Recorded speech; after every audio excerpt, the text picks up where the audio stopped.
Rabotai, Chodesh Tov. We spoke about yesterday that if a person misses Yaale Veyavo during Shacharit and Mincha of Rosh Chodesh, that a person has to repeat the Amidah. If he doesn't correct himself in the proper place, a person has to repeat the Tefillah, because that was the Takanat Chachamim. What happens if a person only realizes his mistake after the Zman Tefillah has passed? Which means, let's say it's after Chatzot and the time for Shacharit has passed, or it's after Shki'ah and the time for Mincha has passed, not only Shki'ah, but Tzedek Chavim, let's say.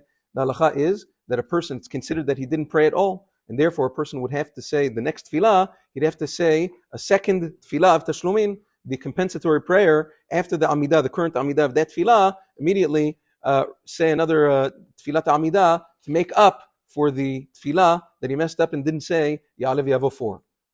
Now it's interesting, what happens if a person, let's say a person prayed Shacharit on Rosh Chodesh, and he missed Yaale Veyavo, and he also missed Musaf, and now it's time for Mincha. This can happen, let's say, a person's praying by himself or whatever it is, he didn't realize it was Rosh Chodesh, and he's praying alone, he didn't pray with a minyan.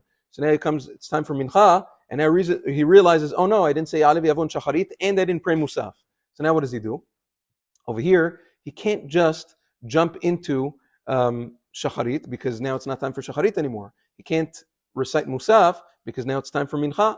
And also, he can't say Musaf, because he didn't yet pray Shacharit. And the only way for him to pray Shacharit is if he prays Mincha first. So over here, the halacha would be that first he davens Mincha with Yaale Veyavo, then he'll say again another Amidah for Shacharit and Yaale Veyavo, and finally, after Mincha and Shacharit, then he'll pray Musaf, because the Zman for Musaf is until Shki'ah, and even until Tzedek Chavim, the Zman for Musaf is all day long, just like Mincha. So again, Mincha, Shacharit, which is Tashlumin for Shacharit, and then finally Musaf. And by the way, the halacha is equal for both men and women. Women, although they don't have to pray necessarily any of the tefillot of Rosh Chodesh, only one of them, but once she prayed a certain tefillah and she missed the Yaale Veyavo, she becomes chayav in that tefillah, and if she missed the Yaale Veyavo, she'll have to repeat it, and if she didn't repeat it, she'll have to make tashlumin during the next tefillah. So men and women are equal in this regard. Yom Tov and Chodesh Tov.